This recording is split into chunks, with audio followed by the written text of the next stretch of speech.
ඉමානි පබ්බජ්ජා රසසීලානි සමාදියාමි. මම පැවිදි දසසීලය සමාදන් වෙමි. පැවිදි දසසීලය කියන එක ඇයි පැවිද්දෙකුට එච්චර වැදගත් වෙන්නේ? මහානකම පීඨවුවට සිල් දුන්නේ නැත්නම් මහානකම සම්පූර්ණ නැහැ. එක ශික්ෂාපදයක් බිඳුනත් දසසිල් අරගන්නකම් තමන්ගේ පැවිදිකම කඩතොළුයි. සම්පූර්ණ පැවිදිකමක් විදියට සලකන්නේ. මොකද්ද මේ පැවිදි දසශීලය මේ භික්ෂු ජීවිතයත් එක්ක මෙච්චර ලොකු සම්බන්ධකමකින් බැඳීමකින් පවතින්නේ කියලා ඇහුවාම කතා කරන්න කාරණා 10ක් විතර අපට තියෙනවා. ඒකෙන් එක කාරණාවක් තමයි දස අකුසල් කියලා එකක් තියෙනවා. මේ ලෝකේ අපායට යන්න, සතර අපායට යන්න, නිරයට යන්න ඕනතරම් අසාමාන්‍ය දුක් තියෙන තැන්වල උත්පත්තිය ලැබලා එතන දුකින් වේදනාවෙන් තමන්ගේ භවය ගත කරන්න අවශ්‍ය පරිසරයේ සැකසෙන අධර්මිෂ්ඨකමේ ධර්මතාවයන් අකුසල වලින් තමයි වැදිලා තියෙන්නේ. ඒකයි දස අකුසල් කියලා කිව්වේ. ඒ ක්‍රියාවල යම්කිසි ජීවියෙක් නිරත වුණොත් සතර අපාය එයාගේ උරුමයන්. සත්වයා සතර අපායෙන් මුදව ගන්න තුන්තර බෝධියෙන් නිරෝධ සමාපත්තියෙන් සසරෙන් නිදහස් කරන්න එයාට යම්කිසි ප්‍රතිපදාවක් දෙන්න ඕනේ. අන්න ඒ ප්‍රතිපදාව තමයි පැවිදි දසශීලය කියලා කිව්වේ. පාණාතිපාතා වේරමණී සික්ඛාපදං සමාදියාමි. අදින්නාදානා වේරමණී සික්ඛාපදං සමාදියාමි.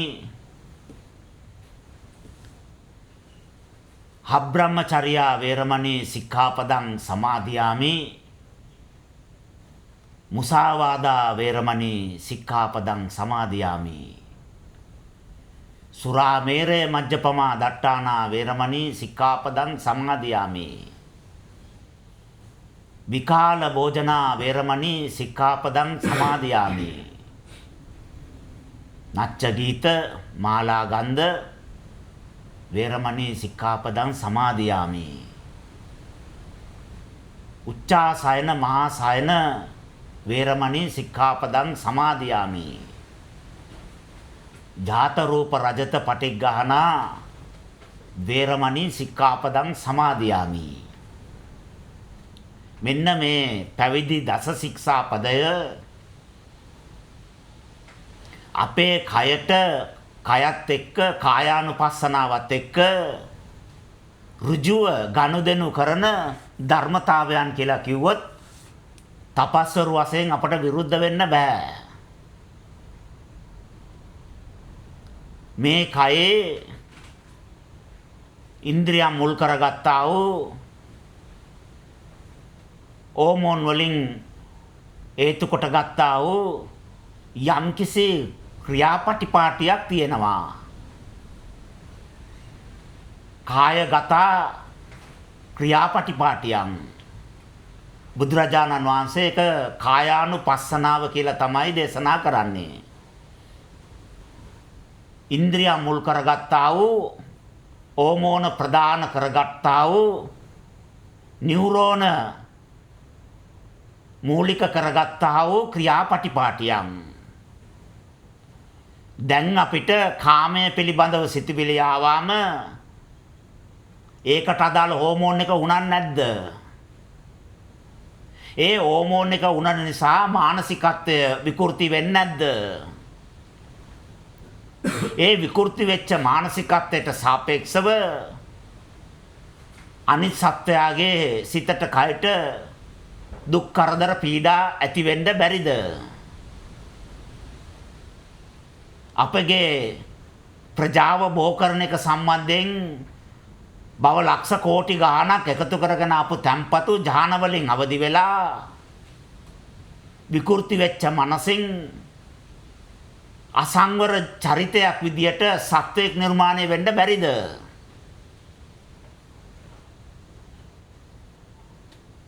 රාගය කියන චෛතසිකය එහෙම නැත්නම් තුන්වෙනි ශික්ෂාපදය අබ්‍රහ්මචර්යා වේරමණී කියන ශික්ෂාපදය රාගික සිතුවිලි වලට අපගේ ප්‍රාණය නසන්න පුළුවන්ලු. ආනාපාන සති භාවනා යෝගින් ගොඩාක් දන්නවා සමාධි සුවයෙන් ඉන්නකොට තමන්ගේ නාස් සිදුරු දෙකෙන් එළියට යන උස්ම රැල්ලේ අඟල් ගන්න, කතා කරනකොට යන අඟල් ගන්න, ඇවිදිනකොට යන අඟල් ගන්න, නිින්දෙන් සතපිලා ඉන්නකොට යන අඟල් ගන්න, දුවනකොට යන අඟල් ගන්න, කලබලෙන් ඉන්නකොට නාස්තුඩෙන් උස්ම රැල්ලේ අඟල් ගන්න, බය වුණාම බීතියටපත් වුණාම නාස්තුඩෙන් එළියට යන උස්ම වල අඟල් ගන්න, ද්වේෂෙන් රාගෙන් ඉතියාම එළියට යන උස්ම රැල්ලේ දිග අඟල් ගන්න. තපස්වරු කටපාඩමින් දන්නවා. පළවෙනි තැන දීලා තින්නේ රාගයටලු. රාගය උපරිම වැඩි වෙලා උච්ච මට්ටමට ආපු කෙනෙක් විනාඩියට තප්පර 60යිලු. එයාට ජීවත් වෙන්න අවශ්‍යලු ඔක්සිජන් සිලින්ඩර් 8ක්. ලීටර් 8ක්. හැබැයි විනාඩියට තප්පර 60යි උස්ම 15යි අම්බ වෙන්නේ ලීටර් 6යි. බම්බයක් කියලා කියන්නේ උස අඩි 6යි ලීටර් 6යි අම්බ වෙන්නේ. අඩියකට 1 ලීටරයක්. ඒකෙන් තමයි ජීවත් වෙන්න ඕනේ. හැබැයි රාගෙන් උච්ච මට්ටමට ගිය මිනිසෙන් විනාඩියට තප්පර 60යි. හැබැයි එයාට ජීවත් වෙන්න ඕනලු ලීටර් 8ක්. දෙකක් අඩුයි. උස්ම ගන්නකොට 12ක් ඇතුළට ගියොත් තව 6ක් 18ක් වෙලා එළියට එනවලු. ඇතුළෙන් එළියට යන වේගය වැඩි, එළියෙන් ඇතුළට යන ප්‍රමාණය අඩුයි. රාගය රාග චරිත දෙකෙන් පංගුවට වඩා ආයුෂ පන්නන්නේ නැහැ කියලා කියනවා. ඒකයි ගොඩාක් රාගික චරිත 50 55 ඇට වෙනකොට මැරෙනවා. විරාග චරිත සිල්වත් චරිත තමයි 100ට කිට්ටු වෙන්නේ. ඒතර මේ රාගය කියන එක අපේ ආයුෂ ඉවර කරන එකක් විතරක් නෙමෙයි. අපේ ප්‍රාණය නසලා 100 නැති කරලා ස්නායු දුර්වල කරලා ක්‍රියාව ජීවිතය විකෘති කරලා අමනුෂ්‍යෙක් විදියට චරිතයක් අපි තුළ ගොඩනගලා රස්සාවක් කරන්න බැරි, ගෙදරක ඉන්න බැරි, සමාජයට ගැලපෙන්නේ නැති හැම කෙනාගේම ද්වේෂයට එලා දැකීමට සුදුසු ජීවියෙක් බවට පත් කරනවා. මේක නතර කරන්න, මේ මහා භයානක විපත්තියෙන් බේරගන්න, මේ අසරණ තත්වයට පත් නොවි ඒ බෝධිසත්වයා රැකගන්න බුදුරජාණන් වහන්සේ දේශනා කරනවා අබ්‍රහ්මචර්යා වේරමණී සික්ඛාපදං සමාදියාමි. කාමේ සුමිච්ඡාචාරා වේරමණී සික්ඛාපදං සමාදියාමි. දැන් අපට පැහැදිලිව පේනවා ඇති ඔරකම් කරන්නත් මානසිකත්වයක් ඕනේ. ඒකට අදාළ හෝමෝන් එක උනන්න ඕනේ. සසරේ කවදාකවත් අනුන්ගේ දෙයක් බලන්නේවත් නැහැ. අල්ලන්නේවත් නැහැ. පරිභෝජනය කරන්නේ නැහැ. අවසර නැතුව ගන්න නැහැ. එහෙම කෙනෙකුට කවදාකවත් ඒ හෝමෝන් උනන්නේ නැහැ. පාර දෙන්න කෙනෙක් එක්ක ගැටෙන්න ඒකට අදාළ හෝමෝන් එකක් උනන්න ඕන. දේශසාගත හෝමෝන් එකක්. ඒ හෝමෝනේ උනන්න නැතුව අදවතේ ස්පන්දන වේගය වැඩි වෙන්නෙත් නැහැ. රුධිර පීඩනය වැඩි වෙන්නෙත් නැහැ. මිනිස්සෙකුට සතෙකුට පාර දෙන්නත් බෑ. පාර දෙන්න නම් අධික රුධිර පීඩනයක් සහ අධික හෘද ස්පන්දනයක් අවශ්‍යයි. මේ දෙකම අවශ්‍ය වෙන්න නම් ඒකට අදාළ හෝමෝන් එක උනන්න ඕනේ. විද්‍යාඥයන්ගෙන් අහලා බලන්න මමත්වයටත් හෝමෝන් එකක් උනන්න ඕනේ. මාන්නය ඒකටත් හෝමෝන් එකක් උනන්න ඕනේ. එහෙනම් මේ දස ශික්ෂා පදවලින් මේ කයේ ක්‍රියාකාරී ස්වභාවය භාග්‍යතුන් වහන්සේ නිවැරදි කරන්න සැලසුමක් යොදලා තියෙනවා කියන එක කිව්වොත් බොහොම නිවැරදි. අති පූජනීය අති ශ්‍රේෂ්ඨ වූ ලෞතර බුදුරජාණන් වහන්සේ සියලු සත්වයා නිවැරදි කරන්න පුනරුත්ථාපනය කරන්න 2650කට කලින්ම ඒ වැඩසටහන ඒ අවශ්‍ය වැඩපිළිවෙල සූදානම් කරලා දේශනා කරලා ඉවරයි. ඒක තමයි දැන් අපි සමාදන් වෙච්ච දස සීලය. 12න් පස්සේ කෑවාම රැට කෑවාම ජීර්ණය වෙන්නේ නැහැ. ඇයි හේතුව? ඉර නගිනකොට මුදුන් වෙනකන් විතරක් අපේ කයේ වැඩ කරන ස්නායු අපේ කයේ වැඩ කරන ක්‍රියාකාරී ස්වභාවය, සෛලවල භ්‍රමණ වේගය, ඉන්ද්‍රියන් වල ක්‍රියාකාරී ස්වභාවය, ඒ උනන රසායනික ද්‍රව්‍ය 12න් පස්සේ ටික ටික අඩු වෙනවා. 2න් 3න් පස්සේ නැත්තටම නැති තරම්. අන්න ඒ වගේ අවස්ථාවක අපි ආහාර පාන ආමාශයට දැම්මාම අවශ්‍ය සූර්යාගේ බලපෑම නැහැ. සූර්යාගේ බලපෑමත් එක්ක කයේ උනන යම් යම් විශේෂ රසායනික දියරවල් උනන්නේ නැහැ. ඒ ඉන්ද්‍රියන් වල ක්‍රියාකාරීත්වය අවශ්‍ය තරමට ප්‍රමාණයට ගැළපෙන විදියට නැහැ. ආහාරය ජීර්ණය වෙනවට වඩා ජීර්ණය නොවන තත්ත්වයටපත් වෙන්න තියෙන අවස්ථාව වැඩි. කෙටි වචනෙන් කිව්වොත් අජීර්ණයි. සීනි අජීර්ණයි, ලුණු අජීර්ණයි, ඇඹුල් අජීර්ණයි. අපේ කයේ රස අතම අජීර්ණ වෙලා ලේවල කෑගගා දඟලනවා කයට එකතු වෙන්න බැරුව. ඇයි? සෛල කවදාකවත් ඒවා අනුමත කරලා කයේ කොටසක් විදියට ලබා ගන්නෙත් නැහැ, ගබඩා කරන්නෙත් නැහැ. තිත්ත රස, ඇඹුල් රස, කාට රස, පැණි රස, කිරි රස, මිරිස් රස මේ කියන්නේ එක රසක්වත් රසක් විදියට කය දකින්නේ නැහැ. ඒවා රසායනික විදියට දකින්නේ. ඒ රසායනික දියර එකක්වත් අනුමත වෙන්නේ නැහැ. ඇඹුල් අපේ අක්මාවෙන් අනුමත වෙනවා, ලුණු වකුගඩු වලින් අනුමත වෙනවා, මිරිස් අදවතෙන් අනුමත වෙනවා. සීනි එම නැත්තම් පැණි රස අග්නියාසයෙන් අනුමත වෙනවා. මේ විදිහට රස හතම අනුමත කරන ඉන්ද්‍රියන් 12න් පස්සේ ඒක අවශ්‍ය තරම් ඒකට අදාළ ඉන්සුලින් උනලා, ඒකට අදාළ රසායනික ද්‍රව්‍ය හෝමෝන උනලා ඒවා අනුමත කරන්නේ නැහැ.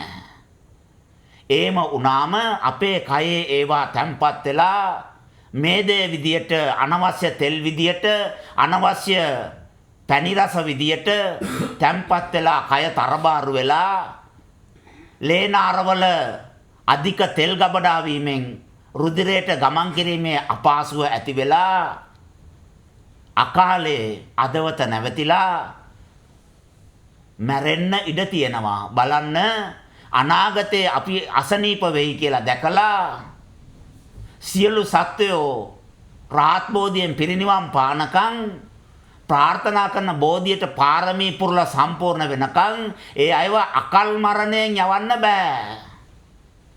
ඒ අයට ලියනවා බේත් වට්ටෝරුවන්. සෙල්ලම් ආයුර්වේද එකක් නෙමෙයි ලෞතර බුදුරජාණන් වහන්සේගේ. බොහොම ලස්සන ආයුර්වේද වට්ටෝරුවක් ලියනවා. ඒ වට්ටෝරුවේ එකම එක ඖෂධයයි තියෙන්නේ. විකාල භෝජනා වේරමණී සික්ඛාපදං සමාදියාමි.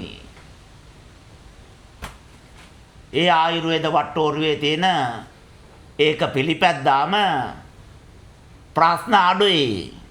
උදේ දානේ, දවල් දානේ, 12න් පස්සේ පැය 18ක් ඉස්නේ. කයේ ක්‍රියාකාරීත්වයට අවශ්‍ය ශක්තිය නැති වෙනකොට ජීර්ණය වෙලා බයිස්රාවි වෙන්න තියෙන කෙනොත් උරලා ගන්නවා කය. අපට කය නිමාවක් විදියට දැක්කට අන්වීක්ෂයකින් බැලුවාම මේ කය හැම තැනම සිදුරු. වතුර නෑ කයේ, මූත්‍රාශයේ තියෙන වතුර නැවත වාෂ්ප කරලා ඇදලා ගන්නවා. කයේ කොහෙවත් වතුර නෑ, හොඳටම වෙල්ලා එළියේ තියෙන වායු ගෝලයේ තියෙන ජල වාෂ්ප ඇදලා ගන්නවා. මේ කයේ ක්‍රියාකාරී ස්වභාවය. එතකොට අපි ලෙඩ වෙනවා, අපි ඔත්පල වෙනවා.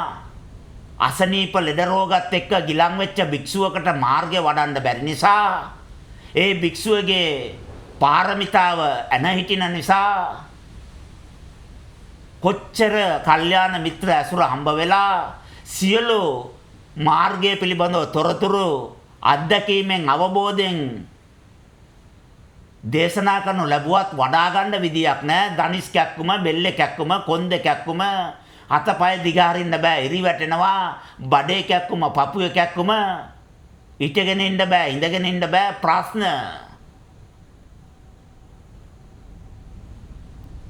මේ ලෝකයේ තියෙන ප්‍රියතම කෑම,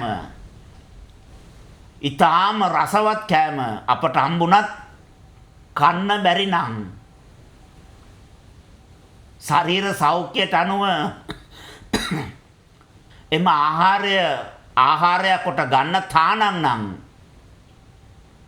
එච්චර රසවත් ප්‍රියමනාප ප්‍රණීත ආහාරයෙන් ඇති වටිනාකම මොකද්ද? අකමැත්තෙන් උනත් තව කෙනෙකුට දෙන්න වෙනවනේ. ඇයි අපට ඒ ආහාරය ලබා ගැනීමේ සුදුසුකම නැහැ.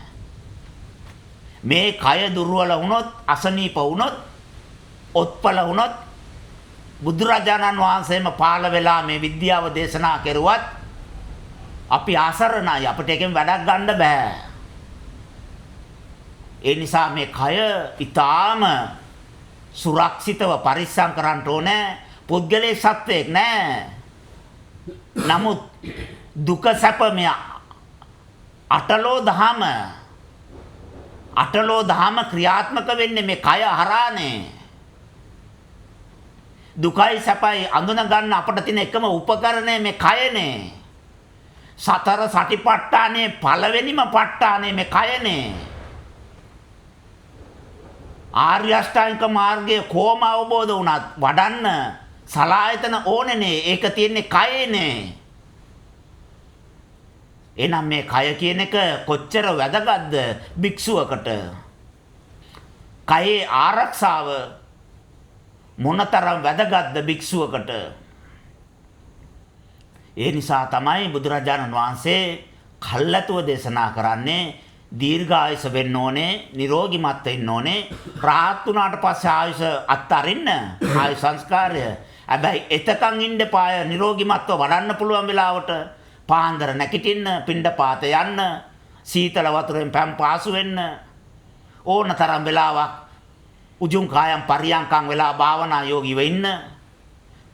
ඒ කය එවැනි තත්වයට අපිට ඕන විදියට නිදාසේ තියෙන්න පාය. ඒ නිසා දේශනා කළා විකාල භෝජන වේරමණී සික්ඛාපදං සමාදියාමි. ආසනවල වාඩි වෙලා හිටියාම ලේ ටික පල්ලයට යනවා. දනිසෙන් පල්ලේ අදවතක් තියෙනවා. ඒකේ නම බත් කෙන්ඩාව. අපි දන්නවනේ කිසිම භාණ්ඩයක්, වස්තුවක්, ද්‍රවයක් උඩට යන්නේ ඔක්කොම පල්ලයට යන්නේ. බර වැඩිනේ. වාෂ්ප වෙලා වායුව බවට පත් වුණොත් විතරයි උඩට යන්න පුළුවන්කම තියෙන්නේ. එහෙම නැතුව පඨවි මට්ටමින්, ආපෝ මට්ටමින් තිබුණොත් ඔක්කොම ගලන්නේ පල්ලයට. කයේ වැඩිපුරම ලේ අවශ්‍ය ඉන්ද්‍රිය මොළය. උස්සාසනවල වාඩි වුණාම ලේ වැඩිපුරම තියෙන්නේ කකුලේ. මොළේ ක්‍රියාකාරීත්වය අඩපණ වෙනවා. සීය අඩු වෙනවා. අකුසල වලට පාසුවෙන් අවදි වෙලා ක්‍රියා කිරීමේ හැකියාව ලැබෙනවා. අසකන දිව නාසය සමසිත ගනුදෙනු කරනකොට ඒකෙන් ඉපදීමට හේතු සැකසෙනවා, අඳුන ගන්න ප්‍රමාද වෙනවා. ඒ නිසා බුදුරජාණන් වහන්සේ දේශනා කළා ආර්ය අෂ්ටාංගික මාර්ගය හරියට වඩන්න ඕනේ 100 තියෙන්න ඕනේ පැය 24ම. කල්පනාව තියෙන්න ඕනේ. පේන්නේ මොනවද කියන එක 60ට වඩා සිතට දැනෙන්න ඕනේ. එච්චර ප්‍රාණ ශක්තිය තේරුම් ගැනීමේ හැකියාව කයට තියෙන්න ඕනේ. උච්චාසයන මහා සයන වේරමණී සික්ඛාපදං සමාදියාමි කියලා දේශනා කරනවා. දැන් අපට පැහැදිලිව තේරෙනවා ඇති මේ දස ශික්ෂා පදය සම්පූර්ණ කයත් එක්ක සම්බන්ධ වෙච්ච එකක්. කන කොහෙද තියෙන්නේ? කයේනේ. කන කියන එක කයක් නෙමෙයි. අපි ඒක අයින් කරමු කියලා කවුරු හරි අපි තීරණයක් ගත්තද? නෑ. හත, කය, ඇස, දිව මේ ඔක්කොම කය අයින් කරන්න බෑ. ඒවා කයේ කොටස් නෙමෙයි. ඒවා එකතු වුණාම තමයි කය. ඒ වගේ තමයි මේ දස ශික්ෂාපදය කියන එකත් භික්ෂුවගේ භික්ෂුත්වය. එයාගේ මහානකම තමයි දස සීලය. දස සීලය නැහැ කියන්නේ මහානකම නැහැ. දස සීලය සරණ යනවා කියන්නේ ආරක්ෂා කරනවා කියන්නේ එයාගේ මහානකම නිවැරදිව පිරිසිදුව පවතිනවා කියන එක. උච්චාසයන මාසයන කියන එකේ එච්චර ලොකු ධර්මතාවයක් තියෙන උස්සාසනවල ඉඳගත්තාම අපට අපේ කයට වෙන අකටයුතු දේවල්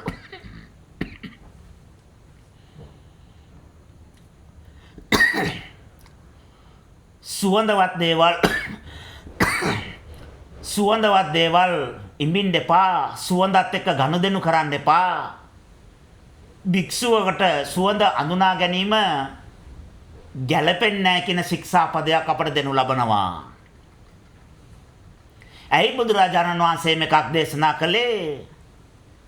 සුවඳට පුළුවන්ලු අපේ 100%ට අඩු කරන්න, මත් කරන්න. සමහර දේවල් තියෙනවා ඒ සුවඳ හිම්බාම සීනතෝ වැටෙනවා කලන්තේ. අපේ 100 අඩු කරන කිසිම දෙයක් භාවිතා කරන්න බෑ. ඒක භික්ෂුත්වයට ගැලපෙන්නේ නැහැ. 100 අඩු වෙනකොට අකුසලවල අයිය වැඩි. 100 වැඩි වෙනකොට කුසලයට අයිය වැඩි, අකුසලයට අයිය අඩුයි. බලන්න සමීකරණය. 100 වැඩි නම් කුසලයේ ශක්තිමත්, අකුසලයේ දුර්වලයි. 100 අඩු නම් අකුසලයේ ශක්තිමත්, කුසලයේ දුර්වලයි. කුසලයේ ශක්තිමත් වෙනකොට දුකේ ප්‍රතිශතය අඩු වෙනවා. අකුසලයේ ශක්තිමත් වෙනකොට දුකේ ප්‍රතිශතය වැඩි වෙනවා. එහෙනම් මම තමයි තීරණය කරන්නේ දුක් විඳිනවද, දුකෙන් නිරෝධයටපත් වෙනවද කියන එක. දස ශික්ෂාපදය අපේ ජීවිතත් එක්ක සම්බන්ධ වෙච්ච ඊටාම වැදගත් ධර්මතාවයක්. අපි පැවිදි ශික්ෂාපද විදියට සමාදන් වුණේ අපේ පැවිදිකම මොකද්ද කියන එක තේරුම් ගන්න සහ අපේ පැවිදිකම අපේ පැවිදි ජීවිතේ ආරක්ෂා වීම සම්බන්ධයෙන්. දස ශික්ෂාපදය කොතනද කඩතොළු වෙන්නේ? ශික්ෂාපද කඩතොළු වෙනවා කියලා විතරක් හිතන්න එපා. පැවිදිකමයි කඩතොළු වෙන්නේ. දසසිල් ප්‍රතික්ෂේප වෙන්නේ කොතනද? දසසිල් ප්‍රතික්ෂේප කළා නෙමෙයි, එයා මහානකම ප්‍රතික්ෂේප කළා.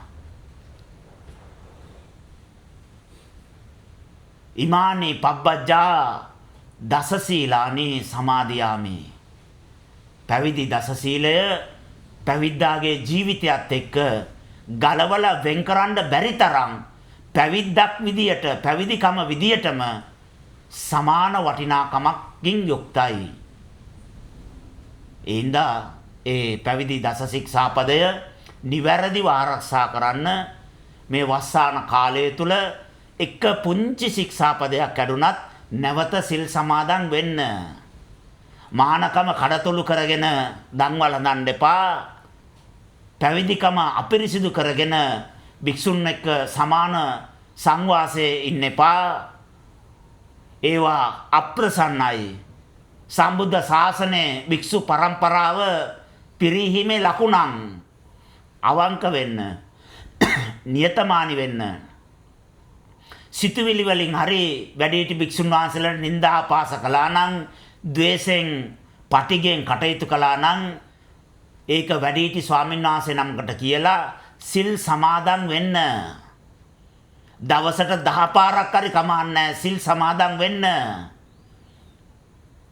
දවසට 10 පාරක් සිල් සමාදන් වෙන එක අපට අගෞරවයක් නෙමෙයි.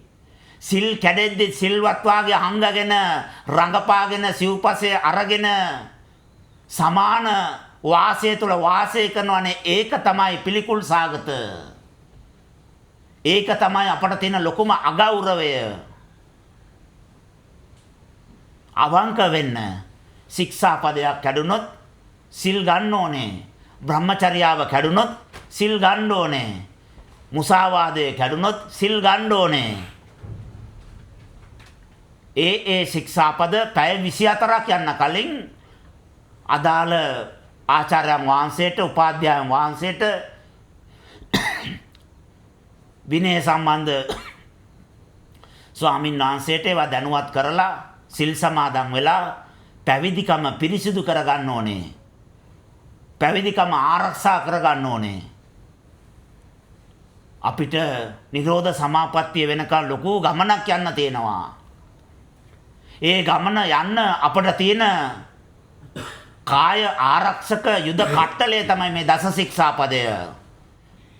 ඉස වැස්ම, ලය වැස්ම, පා වැස්ම, අත් වැස්ම දසමාර සේනාවත් එක්ක අකුසලත් එක්ක සටන් කරලා ජය ගන්න අපට ලැබිච්ච යුද කට්ටලය. ශික්ෂාපද බිඳෙනවා කියන්නේ එයා ආර්ය භූමිය තුල දසමාර සේනාවත් එක්ක සටන් කරන කල එයාගේ යුද ඇඳුමේ කොටස් ගැලවිලා ගින් එයා අනාරක්ෂිතයි. ද්වේෂ මාරයට පුළුවන් එයාට පාර දෙන්න. ලෝභ මාරයට පුළුවන් එයාට පාර දෙන්න. තරහා, ද්වේෂය, වෛරය නිසා එයා පිරියනවා. ලෝභය නිසා, ඉඩකඩම් නිසා, වත්කම් නිසා, ඒක තුලින් අටගත්ත තණ්හාව නිසා පිරියනවා. රාග මාරයට පුළුවන් පාර දෙන්න. තෘෂ්ණාව, රාගය, කාමය නිසා පිරියනවා. දස සීලය අපේ පැවිදි ජීවිතයේ ආරක්ෂාව. කඩතොළු කරගන්න එපා. ඒවා පරිස්සම් කරගන්න. දස සීලය තුල ආරක්ෂා වෙන්න. දස සීලය අපේ පැවිදිකම ආරක්ෂා කරලා අපේ පැවිද්ද බවට පත් වෙලා සියලු කෙලෙස් නිරෝධ කරලා රාත් බෝධියෙන් පිරිනිවන් පාන්න අපට සියලු පරිසරය සකස් කරයි. පාරමී භූමියක් විදිහට පත් වෙයි. දස සීලය ආරක්ෂා කිරීම විතරයි අපි නිවැරදිව කරන්න ඕනේ. සියලු දෙනාටම තෙරුවන් සරණයි.